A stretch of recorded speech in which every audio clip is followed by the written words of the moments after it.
Hello， 大家好。上回我们讲了三星堆之谜，今天我们开始讲述中国现代4大神秘考古发现的第3集——马王堆汉墓之谜。这个汉墓可不简单，因为发现了2000多年前保存相当完好的西汉古尸辛追夫人。对此，周恩来总理和康生、江青都很关注，郭沫若还特别指示对其进行血型鉴定。日本也曾5次索要女尸的头发，以便进行研究。好了，跟着大吕一起探索马王堆汉墓和西汉古尸之谜。马王堆汉墓发掘纪实。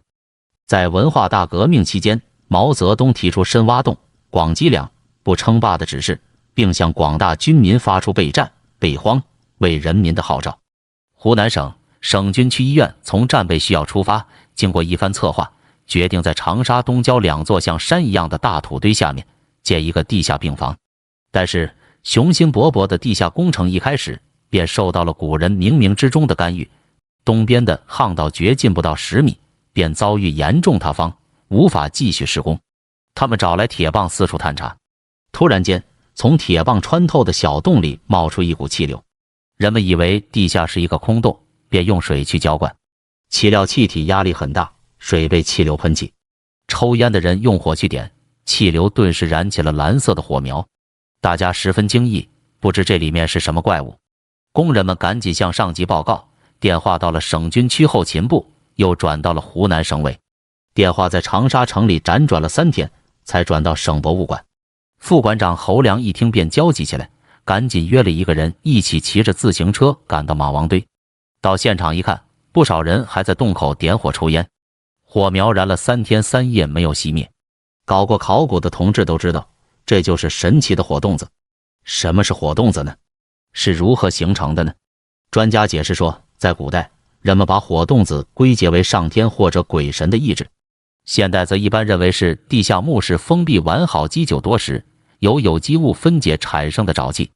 所以，凡是有火洞子的墓室，里边的随葬品一定会保存得很好，这也是考古人员所期望的现象。火洞子虽说不是千载难逢，但是也很难得碰上一个，至少当时在长沙已经有几十年没有见过了。侯良从医院借来氧气袋，准备收集气体。然而，因为燃了3天3夜，气体已经非常微弱，几经尝试未能收集成功。侯良先生遗憾地说，这毕竟是马王堆汉墓科研工作中的一大缺憾。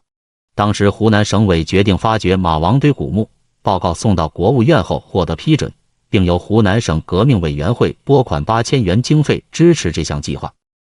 马王堆地处湖南省长沙市东郊，出长沙老火车站往东走，过5里牌约1000米处，在广阔的田野中偏北方有一处双土堆，形似一个大马鞍，这就是闻名世界的马王堆。方圆约200米，因形似马鞍，从前叫马鞍堆，后来传来传去，产生音变，就说成马王堆了。马王堆共有2个大土堆，呈东西向排列，相距23米。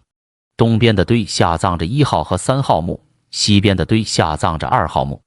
1951年的冬季，著名考古学家、中国科学院考古研究所副所长夏奈带领一批考古人员来到长沙进行田野发掘，这2个大土堆自然在考察之列。夏奈先生当即断定是汉墓群。1972年1月14日，开始了马王堆1号古墓的挖掘工作。因为地面有4.5米高的封土堆，一开始用推土机推走一部分封土，当方形的墓口暴露后，便开始采用人工挖掘。市区调来了20多个待业人员，有老有少，劳力不强。博物馆内去除下放农村的，剩下的只有40多人，再除去老弱勤杂人员，平均每天只有30多人自带工具早出晚归，来回走5、6千米路去马王堆参加艰苦的发掘工作，每天补助3两口粮，补助费2角。经过一段时间挖掘，深邃的墓穴终于出现了。再往下，周围是4层台阶，每层台阶的高度和宽度都是1米左右，每下1层台阶，墓口4周就各收缩1米，非常奇妙。雨天挑土，走在又窄又滑的跳板上，着实让人担心。后来在跳板上绑草绳，撒炉灰，才稍有好转，但进度十分缓慢。发掘人员站在墓坑内，仰望四周土墙比例，令人生畏。当时有人戏言，搞不好我们大家都要殉葬了。为加快进度，博物馆向学校求援，长沙的10多所高校和中学先后出动了1500多大中学生和老师参加了发掘工作。长长的人工传输带把墓坑的土一筐一筐的往外传，黏糊糊的泥巴沾满了竹筐，而且越积越厚，打也打不掉，人们就用手去抠，竹篾常常刺破了手指，鲜血渗入了黏糊糊的泥巴，工程的艰苦可想而知。由此我们也可以想象当年木棺下葬的困难伟大。近达3个月的挖掘，墓坑中一副巨大的棺椁终于显现出来。木棺四周摆放着大量的随葬品的边箱，其中有漆器、竹简、陶器、木俑等。看着墓坑，也找到了随葬品能够完整保存的秘密。墓室安放在距离地面近20米深的深坑中，从发掘到看见墓室的棺椁，一共分4层。第1层是封闭墓穴的封土，第2层是厚达16米的夯土层，第3层是白膏泥，最后一层则是紧贴棺椁的四周和顶部填充了一层30多厘米的木炭。马王堆挖出的1米多厚的白膏泥，它的学名叫微晶高岭土，颜色白中带青，像糯米糍粑一样，又软又黏，具有很强的防腐作用，而且能有效隔断墓室内外水气的联系。白膏泥的下面是一片乌黑的木炭，层厚近半米，总共500千克。木炭拥有超强吸附和防潮能力，再一次阻止棺椁受潮腐烂。清去木炭，中间便有一个庞然大物出现了。灰黄色的椁板四角整齐，拼合严密，完好如新，而且深葬方式令人们再度惊异。棺椁离地面有10多米。当时长沙汽车电器厂设计了特制的吊篮，用人工方法和机械方法相结合，终于把数十吨重的棺材吊了上来。完成这项工作是从1月14日至4月28日，历时102天。之后把木椁的顶部打扫干净，几十个人一起用劲，巨大的椁室盖板才被掀开。棺的最外层撑椁。马王堆1号汉墓的木椁长6.72米，宽4.88米，从垫木至椁顶高2.8米，用板70块，现有成材50多立方米，要用原木200立方米以上。最大的一块砂木壁板长4.88米，宽1.52米，厚0.26米，重达1500千克。整套棺椁全部用扣接套榫结合，没有一个金属嵌钉。人们疑虑这几十吨重的棺椁，古人是如何运往墓地墓室的呢？这不能不说是一个谜。椁是呈井字形，四边的边箱里是琳琅满目的随葬珍宝，堆得有一个人那么高。井字中央是乌黑发亮的黑漆木棺，长2.95米，宽1.5米，高14.4米。黑漆木棺里是一口非常美丽的黑的彩绘漆棺。打开这个漆棺，里面是一口朱棣彩绘漆棺。再打开，是一口用橘红和青黑2色羽毛贴成菱形图案的内棺。内棺长2.02米，宽69厘米，高63厘米。一口套叠一口，总共4层套棺。内棺合意要贴上羽毛，大概是古人所言羽化登仙之意吧。王充的《论衡》有言：为人能生毛羽，毛羽具备，能升天也。人们花了一整天的时间，好不容易才把内棺的棺盖揭开。内棺盛着尸体，尸体穿着和盖着的高级锦绣丝绸有20层之多，名称各异。外面再捆扎了9到4袋。湖南省博物馆副馆长傅菊友先生介绍说，最上面盖着3床绣花丝锦被，其中2床叫成云绣，1床叫长寿绣，第4层是一床印花加彩绘的丝绸被子，第5层是叫信七绣的丝锦被子，第6层是一件成云绣的单衣，第7层是信七绣黄绢单衣，第8层是灰色的细麻布，第9层是茱萸纹绣的丝绸单衣，第10至17层分别是方漆纹绣、信七绣、成云绣等多种高级丝绸袍子和丝绸单衣，第18层是白色细麻布，第19层是穿在身上的细麻布单衣，第20层则是贴身的信七绣罗绮丝棉袍。尸体没有穿裤子，要把这20层重重包裹的高级丝绸脱下来，前前后后花去了1个星期，最后女尸才出现。大吕这里先卖一个关子，稍晚再细细讲述2000多年前的女尸辛追夫人。当盛装女尸的内棺被打开后，几乎所有的发掘者都对棺中那茶色的液体表示不可思议。当时除认为这些棺液可能会对女尸起到防腐作用外，对其来源感到神秘和难以捉摸。从发掘的资料来看，马王堆1号汉墓棺椁之中均有柱叶，其分布特点是椁室内柱叶深约40厘米，内棺叶深20厘米。奇怪的是，椁室和内棺壁上均未见其他水线，而在外3层套棺之间也均无液体潴留，并且棺壁亦未见自水痕迹。内阁的叶深虽少于椁室的叶深，但由于内棺居全部葬具的中心位置，故棺叶的叶面实际上高于椁叶的叶面。为什么在各层葬具之间只有椁室和内棺注有液体，而在中间的几层棺中都没有贮存液体？发掘人员通过肉眼看到的是棺叶呈棕黄色微浑，而椁叶基本无色透明，两者的外观明显不同。借助仪器从无机分析的结果来看，棺叶和椁叶有着显著的区别，而椁叶和基坑水的积水则比较近似。不少的医务人员及个学科专家认为棺叶是一种液态防腐剂，是在封棺之前就注入棺内的。棺叶分析和微生物学试验表明，棺叶中所含的有机酸是棺叶具有微弱抑菌杀菌作用的重要因素，其来源可以从尸体本身的脂肪蛋白质及链状蚕丝蛋白的分解做出解释。因此不能证实棺叶是封棺前就注入棺内的液态防腐剂。研究人员通过化学实验得出的结论是，棺叶的微生物分离培养试验未见细菌和真菌生长。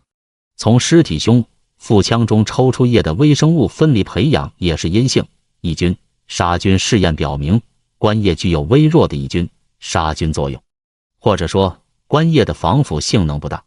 究其原因，是由于棺叶是埋葬后墓室内的水蒸气渗入棺内凝结于尸结水，经长时间积聚而成的，不是封棺前就注入的。因此棺叶无助于抑制尸体的早期自溶腐败，但当棺叶逐渐积聚到能够浸湿尸体时，对尸体的长期保存就开始产生作用了。特别对于形成一种全身润泽、软组织有弹性、部分关节稍可活动、骨骼脱钙、外形完整、内脏俱在、保存完好的特殊类型的尸体，更有其特定的作用。1973年11月中旬，长沙东郊马王堆的考古发掘工地上热闹异常，位于1号汉墓南边的3号汉墓正在开工发掘。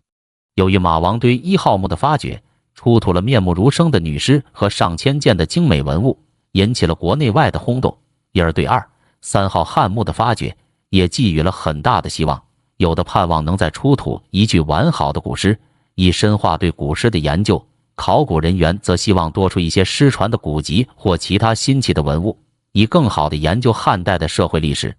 经过20多天的紧张发掘工作，到12月中旬，3号汉墓中的填土、白膏泥、木炭均已挖出，墓椁上露出了一幅25平方米的完整竹席。揭去竹席，砂木椁盖板呈现金黄的颜色。揭开3层盖板之后，墓椁的4个边箱里摆满了1000余件随葬物品，真是琳琅满目，美不胜收。但边箱有1米多深，无地插足，人不能下去，如何把这些文物完好的取上来，仍是一个难题。各路来的专家多，办法也多。关是西壁悬挂的大幅帛画，由北京故宫博物院来的老专家张耀选等人细心地包了下来。边箱中的文物也由有几十年从事考古发掘工作经验的老师傅们一件件完好的取了上来。只有西边箱北端有堆竹简，共有400多只。由于编缀的绳子已经腐朽，竹简已散乱在一些漆器上面。为了要保持原来的编缀顺序，便于今后研究，就要按竹简现状整个的提取上来。谁能解决这一难题呢？业务组负责人正在为难之际，中国科学院考古研究所前来支援。对保护文物有智多星之称的王振江自告奋勇承担了这一任务。只见他蹲在椁板上，拿着自制的许多精巧的工具，在散乱的竹简交叉处用细线系起来。仅1个多小时，这400多只竹简就按原状连成了一个整体，并提了上来。大家都甚为高兴，不约而同地称赞老王同志的丰富经验和巧妙方法。1974年1月13日，长沙大雪纷飞，北风呼啸，马王堆考古发掘工地却人声鼎沸，热气腾腾。2号汉墓的发掘进入了最后清理阶段。此墓坟堆同1号墓，也就是墓主人的妻子的墓一样高大，但墓坑却小得多，形状也特殊，上半部为椭圆形，下半部做长方形。由于白膏泥使用不均，密封不好，加上多次被盗，棺椁早已腐朽，仅存底板，随葬物品也多已腐蚀或被压碎，墓壁已出现多处险情，必须抓紧清理完毕。湖南省委书记、考古挖掘领导小组组长李振军冒着严寒在现场亲自指挥，鼓励大家善始善终完成发掘任务。当地军方和省机械化施工公司也前来支援，大家都盼望能出土新奇的宝物。可是出土的漆器、陶器全是碎片，尸体和丝织品连痕迹都看不到了，大家十分扫兴。不久，考古工作人员从边乡的污泥中摸出了铜鼎、错金弩机、玳瑁之碑等重要文物，特别是发现了立苍玉印和带侯之印是龟牛铜印。带侯之印是立苍被封侯的爵印，是由汉王朝中央颁发给列侯的，印应为金印子授，印要传给下一代，故随葬的这件爵印是用铜铸成，是专为随葬而制作的名器，仅外表贴附有些金箔，以表示金印罢了。有了这2颗印章出土，对正在争论不休的马王堆汉墓的墓主和年代问题一下子都可解决了。1号汉墓是所谓双女坟，也即长沙王刘发的母亲唐姬和成姬的墓说，是第2代或第3代侯之妻的墓说，都可否定。可以确定这3座汉墓分别是第1代代侯立苍及其妻子和他们儿子的墓。但是按《史记·汉书》记载，立苍死在长沙丞相任上，应该还有1颗长沙丞相的官印，虽经反复寻找仍无踪影，后来发现棺椁底板已裂开，宽至2至3厘米，应可能从这些缝隙中漏下去了。于是决定把棺椁底板吊上来之后，把墓底的淤泥全部运回博物馆，经用水冲洗，终于把长沙丞相这颗官印冲洗出来了，也是1颗龟牛铜印，也为原物金印要传给长沙丞相的继承者李陵侯爷。由此证明，《史记·汉书》中关于立苍曾封为代侯，并曾任长沙丞相的记载是完全正确的。所不同者，《史记》中立苍的苍少了一个草头，《汉书》中把立苍误为黎柱苍了。